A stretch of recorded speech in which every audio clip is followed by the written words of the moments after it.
जय Hind. JAC board class 9 विज्ञान का हम लोग इस वीडियो में जो है 40 मोस्ट इंपोर्टेंट एमसीक्यू देखने वाले हैं।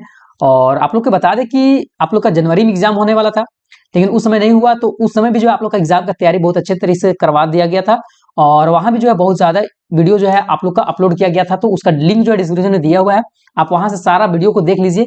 और अब जो नया डेट आया है उस डेट के लिए जो है हम आप लोग को 2 ही वीडियो दे पाएंगे। एक ऑलरेडी पहले दे चुके हैं, उसका भी लिंक जो है डिस्क्रिप्शन में दिया हुआ है, और ये हैशटैग दूसरा वीडियो, ठीक है। और बाकी और भी वीडियो देखना है तो आप जो है वो लिंक दिया हुआ है 95+% करके है, डिस्क्रिप्शन में लिंक दिया हुआ है, उसमें आप जाके सारा वीडियो को देख सकते हैं। तो फिलहाल हम लोग यहाँ देखेंगे पहला नंबर प्रश्न। तो एक वस्तु r त्रिज्या के वृत्ताकार पथ में घूम रही है, आधे वृत्त के बाद उसका विस्थापन जो है वो कितना हो जाएगा? तो उसका विस्थापन जो है वो 2r हो जाएगा। क्या बोला कि एक वस्तु जो है एक वस्तु है r त्रिज्या वाले वृत्ताकार में जो है वृत्ताकार पथ में घूम रहा है, ठीक है, इसी से घूमते जा रहा है। अब आधा वृत्त के बाद उसका है ना, आधा वृत्त मान के चलिए यहाँ से ये जो है ये घूमना शुरू किया आधा वृत्त के बाद, ठीक है, तो उसका जो है विस्थापन कितना होगा? तो 2r हो जाएगा, ठीक है। यहां से मान चलिए कि ऐसे ऐसे गया है, ठीक है, इस जगह पर था ये क्या हो गया, ये एक r हो गया, त्रिज्या हो गया। अब एक बार एक चक्कर इसे घूम गया आधा तक, ठीक है, तो यहां से भी यहां हो गया, मतलब 2r हो गया, एक r इधर था एक r इधर, तो 2r हो गया, ठीक है। और आप लोग एक चीज और बता दें, क्लास 10 में आप जाइएगा तो क्लास 10 के लिए जो है वो इसी चैनल पर जो है वो फ्री ऑफ कॉस्ट, मतलब एक भी रुपया जो आप लोग से चार्ज नहीं किया जाएगा, और फ्री में पीडीएफ नोट्स और बहुत अच्छे से जो है क्लास 10 का एग्जाम की तैयारी करवाया जाएगा 2026 बोर्ड एग्जाम के लिए। तो चैनल के साथ में अपने भी जुड़िए और अपने दोस्तों को भी जोड़िए, और आप जो है अपने क्लास के हिसाब से व्हाट्सएप ग्रुप बना हुआ है, ठीक है, आप उस ग्रुप पे ज्वाइन कर जाइए, वहीं जो है आप लोग का पीडीएफ वगैरह मिलेगा। नेक्स्ट प्रश्न आता है कि वेग में प्रति सेकेंड परिवर्तन की दर को हम लोग जो क्या बोलते हैं? तो वेग में जो परिवर्तन होता है उसको हम लोग जो है वो त्वरण बोलते हैं, ठीक है। वेग में परिवर्तन की दर को त्वरण कहते हैं, तो त्वरण हो जाएगा। नेक्स्ट है कि निम्नलिखित में से, है ना, निम्न में से किसका एसआई मात्रक जो होता है वो मीटर प्रति सेकेंड स्क्वायर होता है ना। तो त्वरण का एसआई मात्रक जो होता है वो मीटर प्रति सेकेंड स्क्वायर। नेक्स्ट प्रश्न आता है कि दूरी समय ग्राफ का ढलान किसका मान बताता है ना। तो वेग का, ठीक है, दूरी समय ग्राफ का ढलान जो है किसका मान बता रहा है? वेग का मान बताता है। नेक्स्ट है कि न्यूटन का गति का प्रथम नियम किसको जो है किसकी परिभाषा मिलता है ना। न्यूटन का प्रथम जो है फर्स्ट लॉ जो है प्रथम नियम, उसको जो है जड़त्व का हम लोग बोलते हैं, ठीक है, जड़त्व का नियम भी बोलते हैं, ठीक है, तो जड़त्व हो जाएगा। नेक्स्ट है कि किसी पिंड का जड़त्व निर्भर करता है, देखिए कोई भी चीज का जड़त्व जो है वो उसका भारीपन पर निर्भर करता है कि कितना भारी है, जितना ज्यादा वजनदार रहेगा उतना ज्यादा उसका क्या रहेगा, जड़त्व रहेगा। तो द्रव्यमान, वस्तु का द्रव्यमान पर जो है निर्भर करता है कि वो कितना जड़त्व होगा उसका। नेक्स्ट है 7वां नंबर कि न्यूटन का गति का कौन सा नियम बल का परिभाषा देता है, बल के बारे में बताता है। तो न्यूटन का दूसरा गति का नियम जो है वो बल के बारे में बताता है, और पहला गति का नियम किस चीज के बारे में बताता है? कमेंट कीजिए, अभी जस्ट बताए थे, ठीक है, जड़त्व के बारे में बताता है। नेक्स्ट है कि 10 मीटर प्रति सेकेंड की गति से चलने वाले 0.5 किलोग्राम द्रव्यमान वाले पिंड का संवेग जो है क्या होगा? तो देखिए सेम उतना ही होगा, ठीक है, 0.5 kg मीटर प्रति सेकेंड स्क्वायर, यही हो जाएगा 8वां का। नेक्स्ट है कि हाँ, जब कोई बस विराम अवस्था से चलना शुरू करता है, कोई बस है, ठीक है, एक बस है, मान के चलिए बस बनाते हैं, ठीक है, ये बस है, ये बस जो है वो विरामावस्था से चलना शुरू होगा, तो अचानक इस पर जो यात्री खड़ा है वो क्या हो जाएगा? पीछे की ओर झुक जाएगा। तो ये किस न्यूटन का जो है किस गति के नियम को जो है वो दर्शा रहा है, ठीक है, तो ये हो जाएगा न्यूटन का प्रथम गति का नियम के दर्शा रहा उदाहरण है। नेक्स्ट कि कार्य की एसआई मात्रक क्या होता है? कार्य का एसआई मात्रक जो है वो जूल होता है, ठीक है, कि कितना जूल जो है वो काम किया है। नेक्स्ट है कि चंद्रमा पर किसी पिंड का द्रव्यमान 40 किलोग्राम है, तो पृथ्वी पर इसका भार कितना होगा? पृथ्वी का अगर 40 को हम लोग 10 के हिसाब से देखेंगे तो 400 kg हो जाएगा, ठीक है, तो 400 kg या फिर तो 392 kg, ये दोनों में से एक होगा, कंफर्म जो है वो 400 kg होगा, आप अपने हिसाब से एक बार बताइए। नेक्स्ट है कि जब कोई पिंड कंपन करता है तो यह आसपास की हवा को संपीड़ित करता है और उच्च घनत्व वाले क्षेत्र बनाता है, जिसे खाली जगह के रूप में जाना जाता है। किसके रूप में जाना जाता है? तो संपीड़न, ठीक है, संपीड़न। देखिए क्या बोला है प्रश्न कि जब कोई पिंड कंपन करता है तो ये आसपास की हवा को क्या करता है? संपीड़न करता है, तो यह संपीड़न के रूप में जाना जाता है, ठीक है, तो यहाँ क्या भरा जाएगा? D number.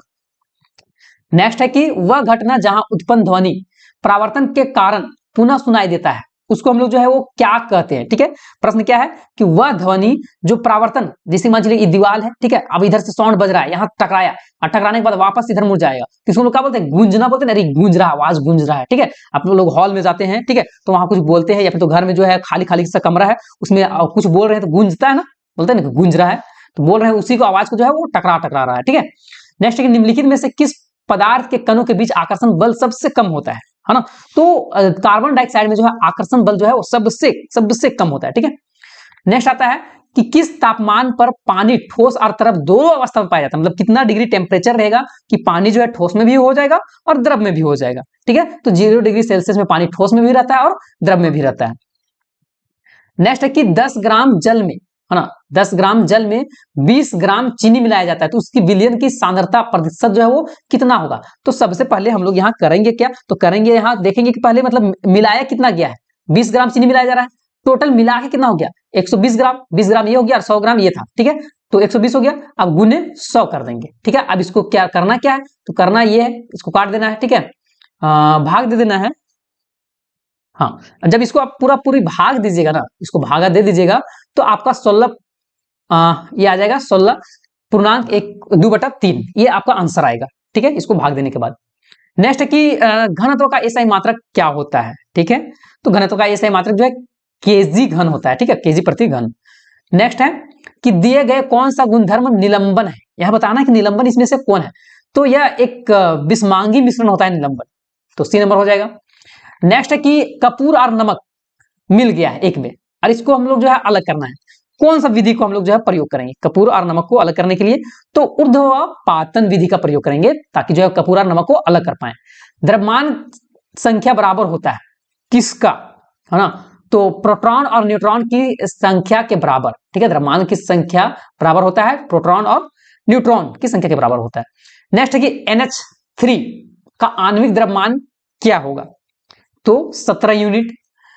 नेक्स्ट है कि स्थिर अनुपात का नियम या निश्चित अनुपात का नियम क्या है ना, तो स्थिर अनुपात का नियम जो है वो रासायनिक पदार्थ में तत्व हमेशा द्रव्यमान के अनुसार जो है निश्चित अनुपात में मौजूद रहता है। क्या बताएं कि स्थिर अनुपात का नियम जो है, स्थिर अनुपात का नियम या फिर तो निश्चित अनुपात का नियम क्या कहलाता है, या फिर तो क्या है, तो रासायनिक, फिर से सुनिएगा कि रासायनिक पदार्थ में तत्व हमेशा द्रव्यमान के अनुसार निश्चित अनुपात में मौजूद होता है। नेक्स्ट है कि निम्नलिखित में से कौन 36 ग्राम जल का सही प्रतिनिधित्व करता है, 36 ग्राम जल का, तो 2 मोल जल। नेक्स्ट है कि न्यूट्रॉन पर किस मतलब कितना आवेश होता है, तो 0 आवेश होता है न्यूट्रॉन पर। अब नेक्स्ट प्रश्न आता है कि अल्फा कण क्या होता है। हाँ, अल्फा कण, तो अल्फा कण जो है वो धनावेशित हीलियम परमाणु होता है। नेक्स्ट है कि किसी तत्व के समस्थानिकों के द्रव्यमान में अंतर खाली जगह की भिन्न संख्या के कारण होता है, तो न्यूट्रॉन के। ठीक है, किसी तत्व के समस्थानिकों के द्रव्यमान में अंतर न्यूट्रॉन के भिन्न संख्या के कारण होता है।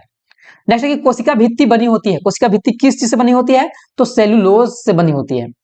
नेक्स्ट है कि निम्नलिखित में से किस, है ना, निम्नलिखित में से किस कोशिकांग को अपना डीएनए तथा राइबोसोम होता है ना, किस कोशिकांग को जो है अपना खुद का डीएनए और राइबोसोम होता है, तो प्लास्टिड, बी नंबर इसका सही आंसर हो जाएगा। नेक्स्ट है कि किसी कोशिका में 16 क्रोमोसोम है और उस कोशिका में अर्धसूत्री विभाजन फल स्वरूप बने संतति का कोशिका का क्रोमोसोम कितना होगा, तो आधा हो जाएगा, तो कितना हो जाएगा 8 हो जाएगा। नेक्स्ट है कि दिया गया चित्र देखना है और बताना कि ये किस प्रकार का जो है वो उत्तक है ना, तो ये जो है वो पैरेनकाइमा है, किसका ये। नेक्स्ट है कि बादाम का छिलका किस उत्तक से बना होता है, तो बादाम का छिलका जो है वो अस्क्लेरेन कायमा से बना होता है। ठीक है, अस्क्लेरेन कायमा। नेक्स्ट है कि मांसपेशियों को अस्थियों से जोड़ने वाली संयोजी उत्तक जो होता है उसको हम लोग क्या बोलते हैं, तो कंडरा बोलते हैं। नेक्स्ट है कि जीवों के वर्गीकरण के लिए सर्वाधिक मूलभूत लक्षण क्या हो सकता है, तो उनकी कोशिका संरचना। ठीक है, कोई भी जीव जो है उसको कोशिका संरचना की वजह से जो है वो निर्भर करता है कि ये किस परिवेश में रहेगा। नेक्स्ट है कि नील हरित सेवाइल किस वर्ग में आता है ना, तो ये पादप वर्ग का है और पादप वर्ग जो है वो मोनेरा में आता है, तो मोनेरा हो जाएगा। नेक्स्ट है कि जंतु जगत का सबसे बड़ा संघ जो है वो कौन सा है? जंतु जगत का सबसे बड़ा जो है वो आर्थ्रोपोडा है। नेक्स्ट है कि दिए गए कौन सा रोग वायरस से होता है? तो कोरोना, ठीक है, कोरोना जो है वो वायरस से होता है। आप लोग को याद भी होगा कोरोना में कितना मतलब दिक्कत हुआ था। सो नेक्स्ट है कि संक्रामक रोग का उदाहरण है, मतलब एक व्यक्ति से दूसरे व्यक्ति में जो फैल सकता है वो कौन सा है? तो क्षय रोग है, ठीक है, पोलियो, कैंसर, मधुमेह, ये सब नहीं फैलता है एक दूसरे से। नेक्स्ट है कि ग्रीन हाउस गैस है, तो ग्रीन हाउस किस प्रकार का गैस है? तो कार्बन डाइऑक्साइड गैस।